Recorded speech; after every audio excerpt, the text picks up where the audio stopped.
Hola gente hermosa, ¿cómo están ustedes? Soy Gustavo Fernández y aquí estamos nuevamente haciendo Al Filo de la Realidad. Junto a nuestro equipo, Alberto Quique Marzo y Emanuel Giudice, compartiendo en esta ocasión este espacio para hablar de los temas que a ustedes y a nosotros nos apasionan. OVNIs, eventos parapsicológicos, criptozoología, conspiraciones, civilizaciones desaparecidas, enigmas y misterios del ser humano y el universo que lo rodea. Como siempre, saludamos a todos nuestros oyentes, los veteranos, los incondicionales que nos siguen desde hace tantos años, los neófitos recién llegados a estas lides, a estos espacios que nos siguen a través de nuestro sitio en iVoox.com, bueno, o a través de los distintos soportes y aplicaciones, Spotify y demás, que son de público conocimiento. A los mecenas, a aquellos que con su aporte económico no solo acceden a un podcast extra mensual como tímida retribución a su colaboración, sino que acompañan y contribuyen a la expansión no solamente de los recursos y de las prestaciones que regresamos a ustedes, ya sea a través de nuestro portal alfilodelarealidad.com, nuestro homónimo canal en YouTube, bueno, estos podcasts, sino de las investigaciones de campo y todos los emprendimientos en que nos vamos extendiendo. Si ustedes quieren sumarse como mecenas, yo les recuerdo, van simplemente a nuestro sitio en iVoox, ¿sí? iVoox.com, al filo de la realidad, buscan el botón azul que dice apoyar, clic y siguen los pasos. Por 4,99 € mensuales, y ustedes pueden cesar la continuidad cuando lo deseen en cualquier momento. Y si no tienen tarjeta de crédito para sumarse a través de iVoox, vayan a las entradas de podcast en alfilodelarealidad.com, busquen la pestaña podcast en alfilodelarealidad.com y ahí hay otras opciones y otras alternativas más accesibles para colaborar con nosotros. Gracias también y muy especialmente a esos colaboradores que sin pedir podcast a cambio, sin pedir ninguna retribución, simplemente como un gesto y una señal de decir, bueno, aquí estamos y colaboramos, aparecen y dicen, hoy está muy de moda en el ambiente neoespiritualista la expresión donación amorosa, ¿no? Y a mí me resulta un poco chocante, porque se lanzan talleres, cursos, donde se fija un precio en dólares, en euros, o en pesos argentinos, o rupias indias, lo que sea. Participar en este taller cuesta tanto, no sé, $50. Donación amorosa. Hermano, si es donación y es amorosa, no podés fijar un precio. Y si no, decía, arancel del curso, $50. No sé cómo lo ven ustedes, así es como lo percibo yo.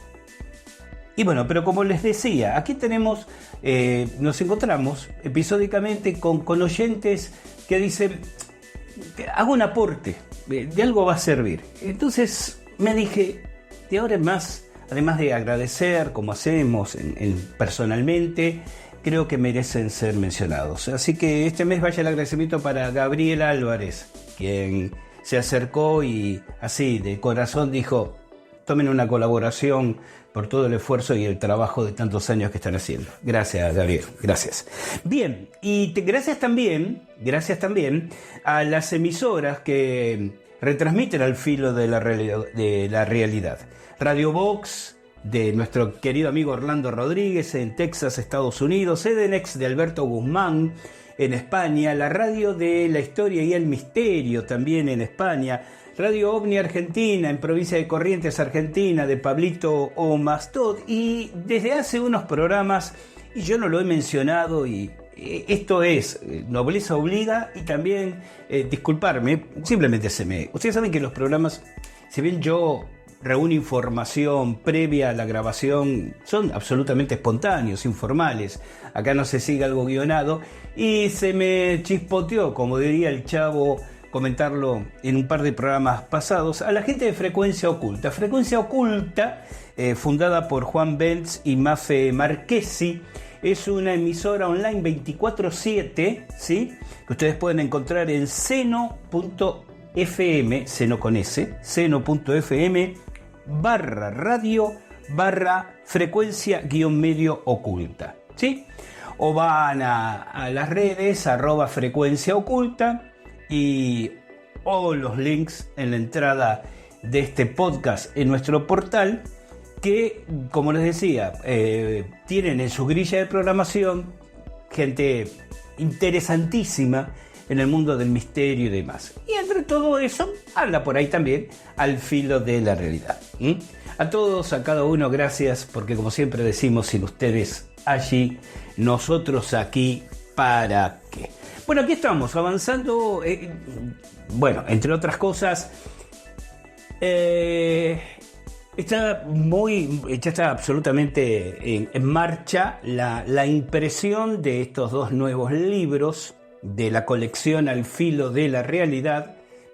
Vamos a ver si esto se sostiene con la respuesta de nuestros aquí oyentes, lectores en nuestro portal, seguidores en las redes, y es el comienzo de una colección, de una biblioteca Al Filo de la Realidad. Saben ustedes que salimos con 2 títulos: La civilización perdida del Uritorco, donde volcamos en gráficos, en imágenes, en desarrollo, los descubrimientos, los hallazgos que en nuestro proyecto Zona Uritorco, este grupo, diríamos, de una manera asociado al Instituto Planificador de Encuentros Cercanos, IPEC, y Al Filo de la Realidad, hizo de alineaciones megalíticas de una cultura desconocida en cercanías del mítico Cerro Uritorco, en Capilla del Monte, Argentina.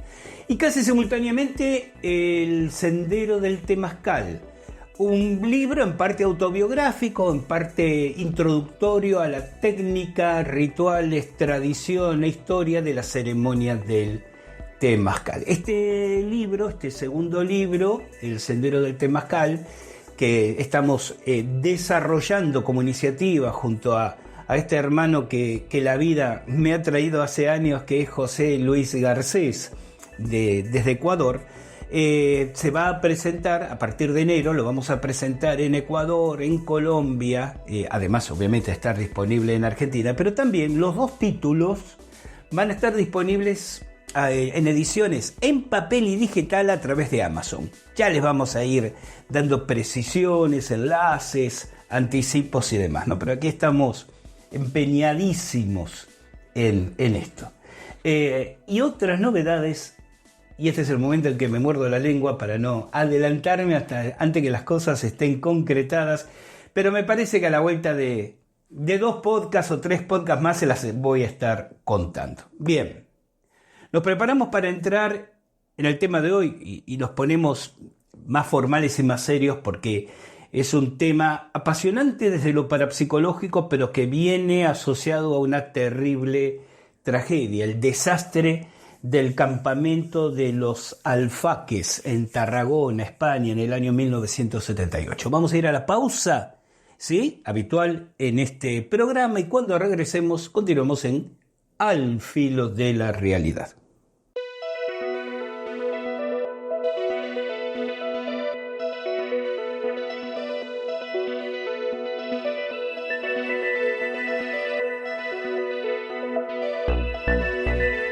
Al Filo de la Realidad, de la realidad, de la realidad.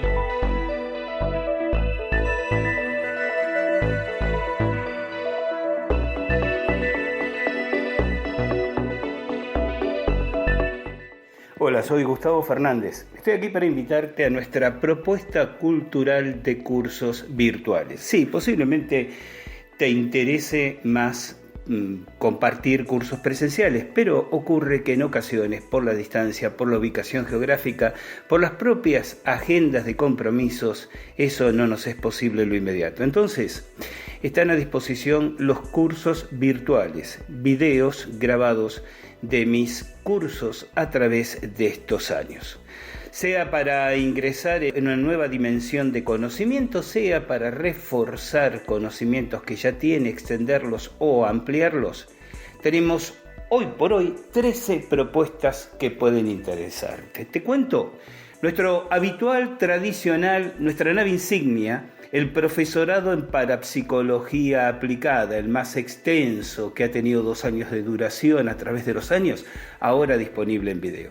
Luego cursos más breves, claro que sí. Claves del cristianismo esotérico. Fundamentos del chamanismo. Introducción al Jiqing, ya sabes, al I Ching. Magia y contramagia ritual. También magia mimética, el trabajo con velas de forma. El instructorado en autodefensa psíquica, el profesorado en tarot egipcio y marsellés. Los sueños y su interpretación desde la sabiduría tolteca. Rituales ayurvédicos para vivir en armonía. Armonización de viviendas y comercios. Interpretación parapsicológica de los sueños. Magia radiónica.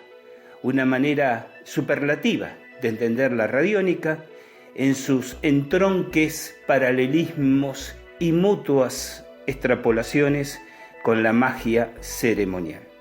Estas 13 propuestas disponibles en video. Comunícate con nuestro querido hermano de camino, José Luis Garcés, a su WhatsApp. Toma nota, signo más 593 99 89 76 364. No importa en qué país te encuentres. José Luis o gestionará tu acceso a los cursos o te derivará a alguien de nuestro grupo de coordinación para que te atienda de manera personalizada y preferencial. Nuestros cursos virtuales, los del Centro de Armonización Integral, los de la Agrupación Difusora de Sabiduría Ancestral Casa del Cóndor, los que brinden comparto yo, Gustavo Fernández, ahora a tu alcance. Te esperamos.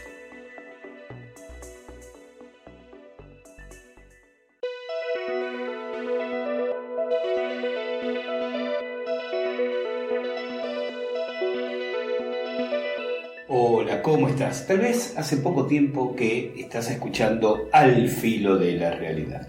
Si es así, te comento que somos un grupo muy pequeño de personas que hacemos esta y otras actividades vinculadas con la difusión de los temas que a vos y a nosotros nos interesan: ovnis, civilizaciones desaparecidas, criptozoología, conspiraciones, fenómenos parapsicológicos.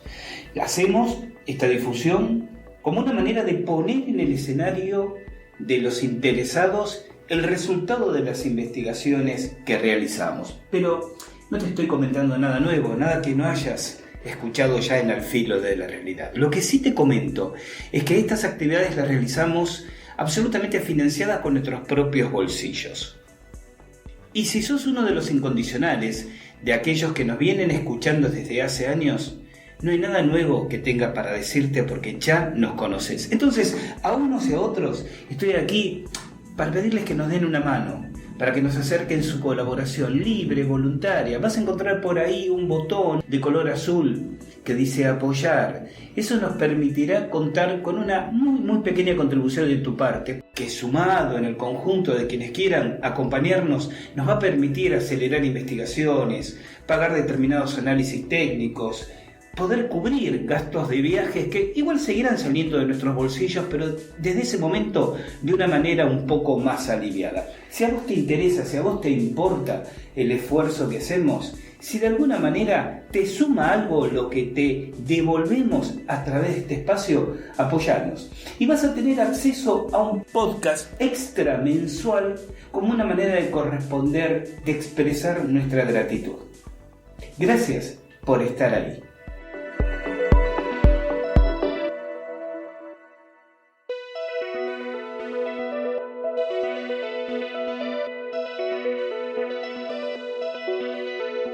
Al filo de la realidad, de la realidad, de la realidad.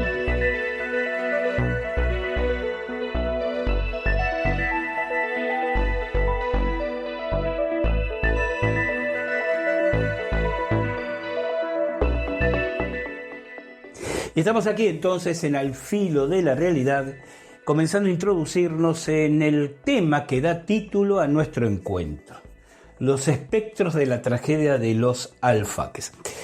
Yo tengo 3 instancias personales antes de desarrollar la idea que comentar respecto a este tema. En primer lugar, que recuerdo claramente, yo en el año 1978 tenía, para quienes recuerdan mi edad, 20 años. Recuerdo claramente el hecho periodístico en la televisión de entonces, limitada, en los periódicos de entonces, lo impresionante que me resultó, y eso que no teníamos este bombardeo visual que una situación así desgraciadamente provocaría hoy en día, ¿no? Segundo, que si bien todavía no lo he investigado en el terreno, las sucesivas oportunidades en que he visitado España en general y Cataluña en particular me permitieron acercarme geográficamente y pasar por el lugar. Y la tercera instancia es que en uno de mis próximos viajes a España, no el próximo es en marzo 2025, pero voy a estar en Canarias, enfocado en Canarias con actividad, obviamente a trasmano de Tarragona, pero en el inmediato que le siga a ese, pienso instalarme precisamente en el epicentro, un par de días en el epicentro del hecho para realizar algunas investigaciones, psicofonías y demás. A mis amigos españoles, por supuesto, cuando esté llegando la ocasión, y quien desea sumarse y acompañarme en la investigación, así lo haremos. Pero vamos a ubicarnos en el contexto. Esta tragedia que provocó, empecemos por los números terribles, 243 muertos y más de 300 heridos, ocurrió el 11 de julio de 1978 en un campamento de playa, es un balneario con espacios para acampar, que se llamaba precisamente Los Alfaques, ¿no? En el municipio de Alcanar, en la provincia de Tarragona, a solo 3 kilómetros del núcleo urbano de la ciudad de San Carlos de la Rápita. Esto es un detalle importante para lo que vamos a describir después. El punto que el accidente ocurre cuando un camión cisterna que transportaba propileno licuado explotó, estalló en el momento que pasaba por la carretera, creo que era la N340, junto al campamento. La explosión, la terrible bola de fuego. Después, yo he encontrado a través del tiempo imágenes terribles googleando. De hecho, familias de los afectados, bueno, los propietarios del camping que sigue existiendo y siguen en funcionamiento, y creo que ahora tienen inclusive habilitadas habitaciones para alojar turistas, iniciaron en su momento una demanda contra Google, porque cuando uno entraba con Los Alfaques, balneario, camping Los Alfaques, lo primero que solía aparecer eran las imágenes de los cadáveres carbonizados por la explosión. Piensen ustedes que cuando esto ocurre, había julio, es pleno verano en esa zona, y se calcula que había más de 800 personas en el campamento. Se dieron algunas circunstancias terribles y algunas atenuantes. Por ejemplo, el camión estalla. ¿Por qué estalla? En realidad porque las medidas de seguridad no eran en ese entonces tan protocolarmente atendidas como hoy en día. Y en segundo lugar, por ciertas impericias criminales. Realmente ignoro si esto después tuvo alguna consecuencia legal sobre algún responsable. El conductor murió, obviamente, en la explosión. Ignoro, y no es el hecho que a mí, por lo menos particularmente, me interesa. Pero sí, leyendo algunos aspectos técnicos, me entero que estaba cargado, creo que tenía un tope de 18 toneladas de carga y tenía 24, aparentemente. En ese entonces los camiones cisternas no tenían la obligatoriedad de válvulas de seguridad.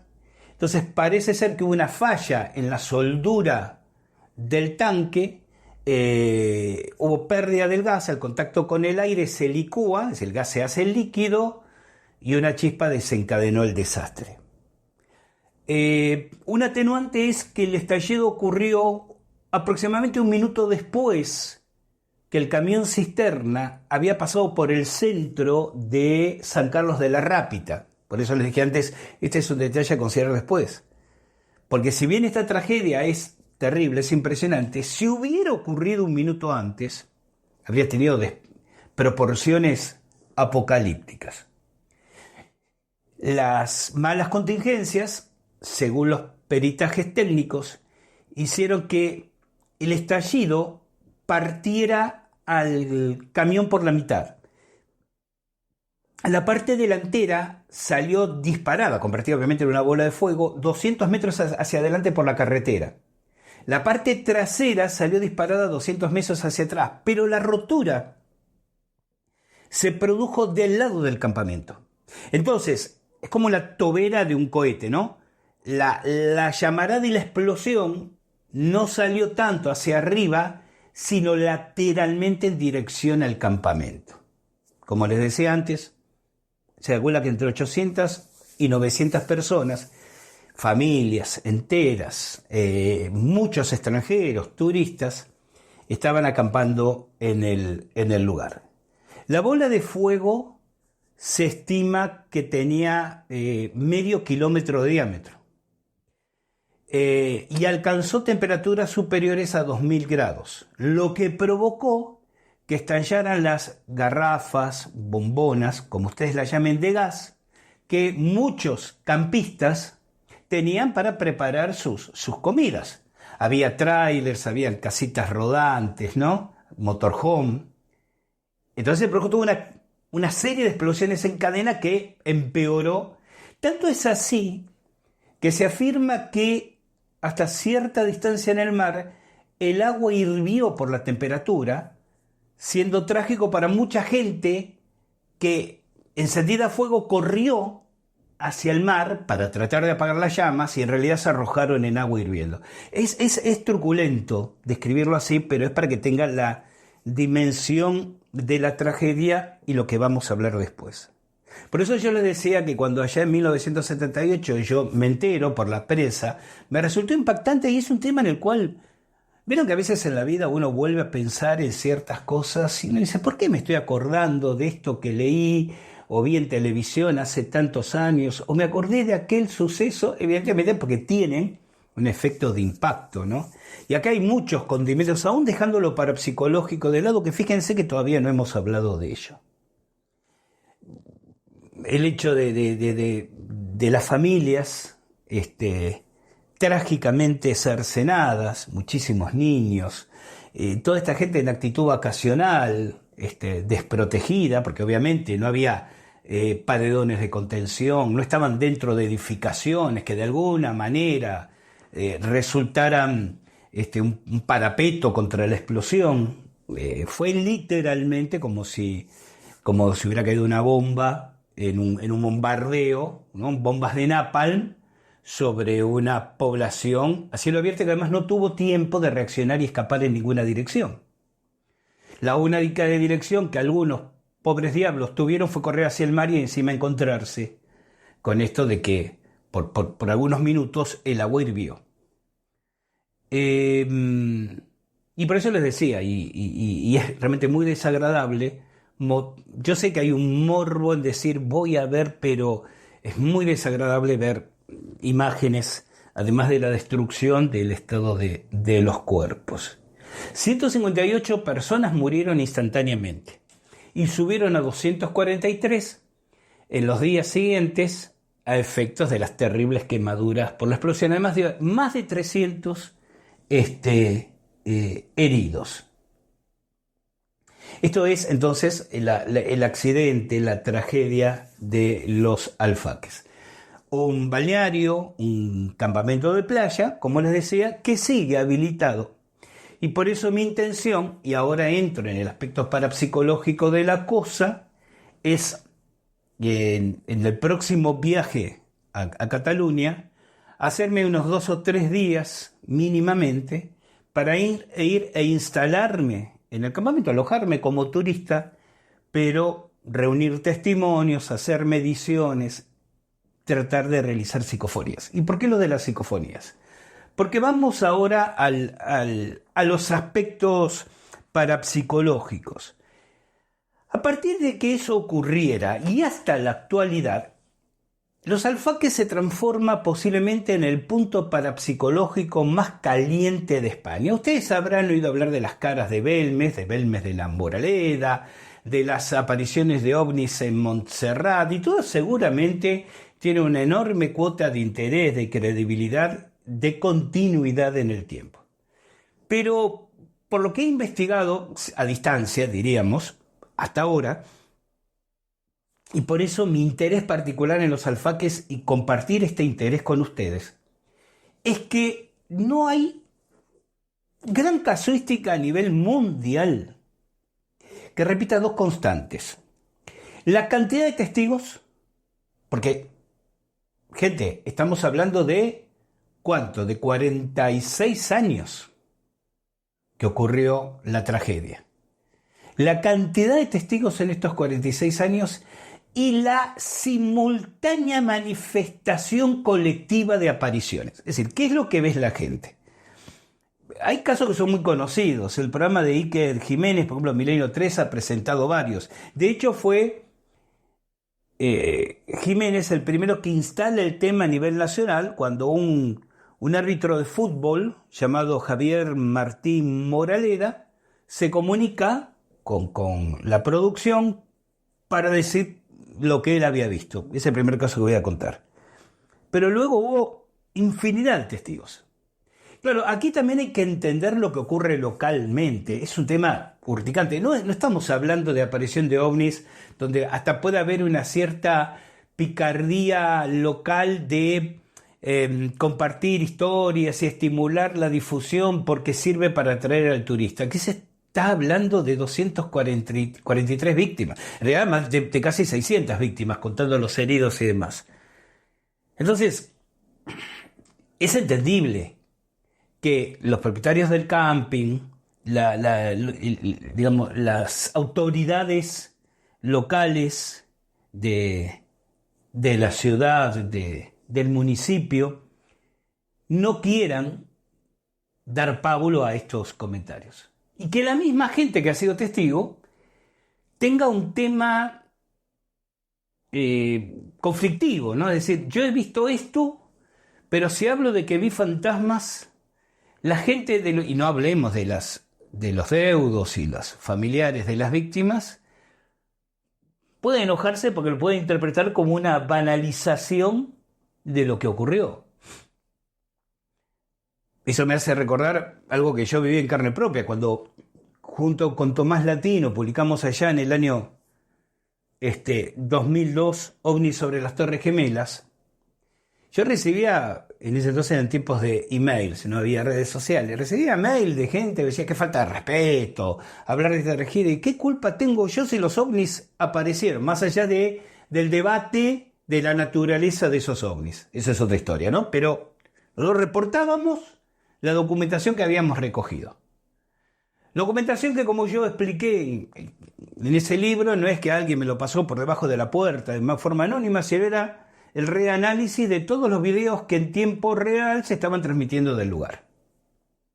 Y que Tomás Latino tuvo el increíble tino periodístico de estar grabando, en ese entonces en VHS, y luego descubrir que había algo raro ahí. Uno simplemente dice, a ver, el fenómeno está, pero es que las víctimas y una falta... Yo lo siento mucho, realmente sí, fue una tragedia, pero los ovnis están. ¿Qué culpa tengo yo? Y aquí pasaría algo parecido, ¿no? Es una tragedia, pero las apariciones ocurren. ¿Qué culpa tenemos los investigadores de interesarnos en ello? ¿Qué es lo que ve la gente? Veraneantes, pobladores del lugar, transeúntes circunstanciales como este Moraleda que les comentaba antes. Bueno, ven en la carretera o en zonas del balneario entidades. Algunos ven niños, que inclusive se ha descrito que han visto niños con cubos, o sea, con baldes de plástico, pobrecitos, ¿no? Como jugando en la arena, familias enteras. Las alemanas. ¿Quiénes son las alemanas? espectros, si me permiten llamarlo así, de mujeres altas y rubias. Había mucho turismo de o alemanes, franceses, ingleses, llámenlo como quieran, en el campamento. Yo les decía, hubo enorme proporción de turistas extranjeros víctimas de la explosión. Algunos de ellos sin rostro, otros con el cuerpo oscuro, como quemado, como carbonizado, que deambulan como desorientados, como perdidos.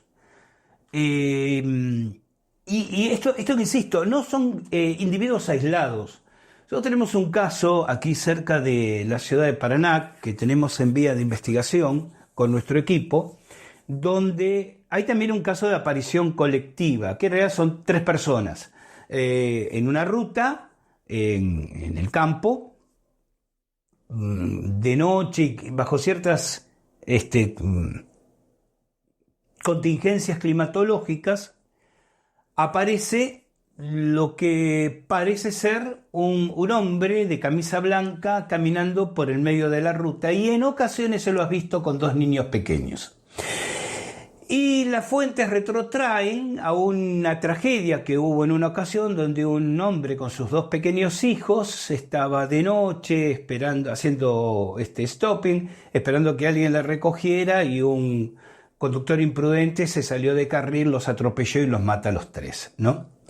Pero aquí estamos hablando inclusive de grupos humanos de muchos más integrantes. Hay quienes dicen que han visto una docena de personas que después, cuando se acercan, desaparecen o parecen difuminarse en la nada, simultáneamente sobre la carretera, o como les decía antes, en la parte del terreno de lo que pertenece al campamento, que puede ser visible desde la carretera.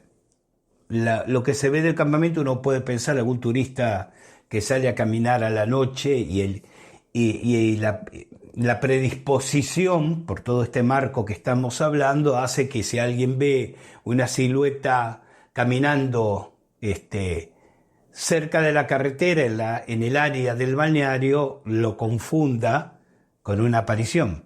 Pero en el medio de la carretera es otra historia. El caso concreto de Moraleda, por ejemplo, Moraleda iba hacia Tarragona, de Peñíscola a Tarragona, y de noche, y conduciendo su automóvil con su esposa en el asiento de acompañante, dormida. Y bueno, y él iluminaba la carretera con los faros, ¿no? Con las luces delanteras, y ve de pronto lo que él interpreta como una familia, porque cree ver 2 adultos y varios niños pequeños, de entre 7 y 8 personas en total, con esto que yo comenté antes, ¿no? Con este movimiento como desorientados, como perdidos. Baja la velocidad por temor a colisionar, y cuando desvía la atención, mira los instrumentos, toca a la mujer, pierde por un instante el foco de atención en las figuras. Cuando lo recupera, las figuras ya no están. Y cuando la mujer se despierta y él se detiene y le dice lo que vio, es cuando la mujer le recuerda la tragedia que había ocurrido en el 78. En Amposta, por ejemplo, en la ciudad de Amposta, parece concentrarse inclusive la mayor parte de residentes que han sido testigos de esas apariciones, inclusive guardias civiles. Hay un informe de la Guardia Civil en el que 2 agentes aseguran haber visto en la playa, estando desocupado el balneario, ¿no? Cerrado, digo, sin turistas, la figura de una mujer con un niño en horarios nocturnos. Pero además hay numerosas psicofonías hechas por investigadores en las que se escuchan gritos desesperados y gente pidiendo auxilio. Y estos gritos desesperados y esta gente pidiendo auxilio también aparece en grabaciones espontáneas, qué sé yo, la gente va grabando una conversación o un audio para enviar por WhatsApp y se superponen estas voces, o se lo ha escuchado a través de aparatos de radio superpuesto a las emisiones radiales que se están escuchando en ese momento. Si ustedes nos siguen desde hace años, nosotros nos hemos referido muchas veces, y este hecho que ocurre geográficamente ubíquense, no tan próximo al delta del Ebro, en Tarragona. Nos hemos referido muchas veces al punto de anclaje, a los paquetes de memoria. No estoy diciendo nada que para los oyentes más históricos nuestros no resulten términos conocidos y hasta innecesariamente redundantes. Aquí las preguntas nos podemos hacer ¿se trata de las apariciones de paquetes de memoria, el residuo psíquico de personas fallecidas? Siempre estos residuos, mal llamados entidades, espíritus, fantasmas, ya hemos hablado muchas veces el porqué de lo erróneo de esas terminologías. Primero, que lo espiritual no tiene nada que ver con lo que es el residuo psíquico, son naturalezas, si quieren verlo así, planos o diferentes de la naturaleza humana. La expresión entidades, un ente puede ser tantas cosas, un extraterrestre es un ente, yo soy un ente y ustedes también, o sea, la expresión entidades no define, y fantasma mucho menos todavía. La expresión paquete de memoria, es decir, el conjunto de energía, en ese sentido paquete, que guarda restos de memoria de su vida biológica, este término propuesto por Jean-Jacques Delpaz, ¿se acuerdan? El biólogo francés, es mucho más descriptivo. Los puntos, los objetos, los lugares o las personas de fuerte significado emocional suelen ser lo que se llaman puntos de anclaje, es decir, la palabra lo dice, lo que ancla, lo que aferra, lo que ata al plano denso de la manifestación tridimensional, lo que debería existir, según esta teoría, ya solo en otro plano. Y las muertes traumáticas, dolorosas, trágicas, terribles, no solo desde el trauma físico de la muerte, sino desde la implicancia. Uno puede morir, pero no enterarse que se murió, o de una manera, si se quiere, hasta no voy a decir dulce, porque me parece un término inadecuado, pero reposada o tranquila. Uno puede morir en el estrés de un terrible dolor físico, y el fuego es uno de ellos. Pero uno también puede morir con el terrible estrés del dolor físico más el estrés emocional, que es saber que uno se está muriendo y no puede hacer nada para evitarlo. Y me pregunto si mucho de eso no pasó en el último instante, casi como un pantallazo por la mente de muchos de los que murieron en esa tragedia. También es factible pensar en esta teoría que dice de que las apariciones espectrales son como impregnaciones, como trozos fílmicos en algún plano de los momentos que atraviesa el último resto emocional de la persona que ha muerto, como impregnaciones de recuerdos. Cuando uno lee estos testimonios que dicen, estas apariciones, estas entidades parecían caminar desorientadas, confundidas, yo en lo personal, pero esto es personal, tiendo a pensar en la primera posibilidad, ¿no? Esta idea de... Siempre lo he comentado con ustedes varias veces. Yo siempre digo, tengo la percepción o la suposición que lo que nos sobrevive a la muerte física no debe parecerse mucho no debe ser algo que dice, bueno, estoy muerto, en fin, miren ustedes, así que existía una vida después de la muerte, bueno, me voy a ir a caminar por ahí, a ayudar a mis seres queridos, o a hablar con los ángeles, Debe haber un periodo de no saber dónde se está, no saber qué está pasando. Solo que ese periodo, para esa naturaleza humana, no debe depender de parámetros temporales humanos, ¿no? Porque alguien podría decir, bueno, pero luego de 40 años o más, debe haber un proceso de comprensión de su nueva condición. Y yo me pregunto, ¿por qué? La percepción del flujo temporal es algo propio de la naturaleza humana, en tanto cuerpo, mente, espíritu, ¿no? ¿Qué pasa si no tenemos esta contención, este tanque de contención que es lo orgánico, el consciente, lo cerebral? Es más, ¿fluirá el tiempo? ¿Habrá un tiempo? ¿O 40 y pico de años pueden ser apenas como unos pocos minutos? ¿O unos pocos minutos como 40 y tantos años? Así que esa descripción bueno, voy a usar el término por una vez, entidades confundidas, desorientadas, además de resultar inevitablemente de generar una respuesta compadecente, compasiva, ¿no? O sea, pobre gente, ¿no? Además de su tragedia, estar en un plano de desorientación, de incertidumbre, en un limbo no definido. Es una descripción bastante consistente con lo que inferimos, ¿no? Suponemos en base a una multitud de elementos que debe ser la autopercepción de un paquete de memoria tanático.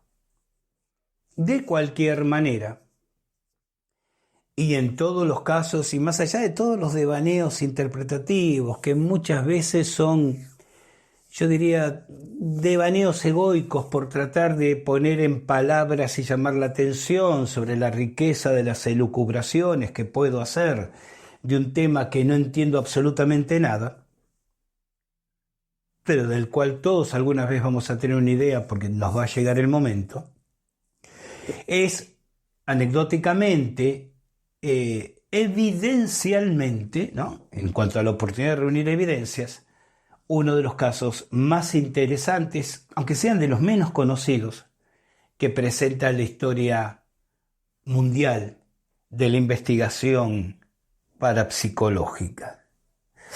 Es aquí, casi ya cerrando nuestro encuentro de hoy, que me permito pensar y compartir con ustedes esta idea de la falta de interacción, de colaboración, de proyectos conjuntos sostenidos en el tiempo entre los investigadores de lo parapsicológico, como lo he dicho alguna vez, de lo ufológico. A ver, todos tenemos nuestros temas personales, familiares, laborales, no nos pagan por esto, vivimos de poniendo dinero en esto y poniendo tiempo, y así todo está bien, pero ¿qué pasa que ante escenarios, y ahora me limito a hablar de los alfaques, pero podría extrapolar este comentario a tantas otras situaciones, ante un escenario tan interesante desde lo investigativo, la cantidad de buenos investigadores en parapsicología que hay en España, me consta, no se han organizado para, no necesitamos 40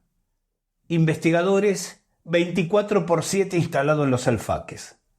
Necesitamos 10 investigadores turnándose 2 o 3 días por semana a lo largo de 10 años, ya sea para hablar con residentes, para abrir un llamado a través de las redes a quienes pueden aportar información o testimonios, para instalarse con una tienda en la playa un fin de semana largo y hacer psicofonías.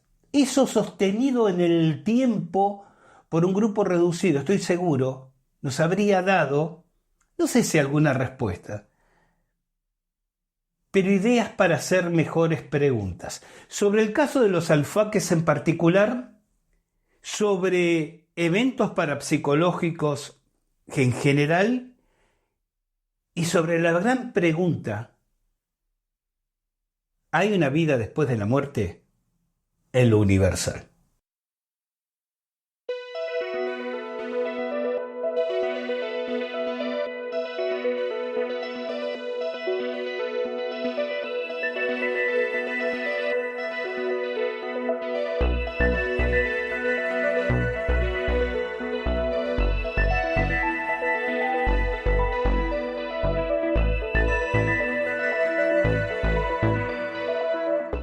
Y así hemos llegado al final de nuestro encuentro por hoy. Gracias por habernos acompañado hasta aquí. El reencuentro fraternal será cuando la presentación les recuerde que llegó el momento de caminar juntos al filo de la realidad. Soy Gustavo Fernández, los voy a estar esperando.